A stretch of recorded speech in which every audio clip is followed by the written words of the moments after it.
त्या दिवशी आमचा अमित कुठेतरी जात होता, तो काहीतरी टोल फुटला, टोल नाका. लगेच भारतीय जनता पक्षाने त्याच्यावरती लगेच टिप्पणी सुरू केली. काय बोलले होते त्याच्यामध्ये की हां, रस्ते बांधायला पण शिका आणि टोल उभे करायला पण शिका.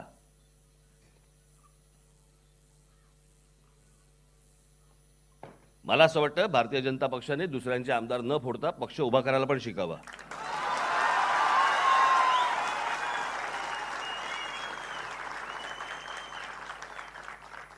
लोकांच्या कनपट्टीवरती बंदुका ठेवायच्या आणि आतमध्ये आणायचे आणि मग ती लोक गाडीमध्ये आतमध्ये झोपून जाणार.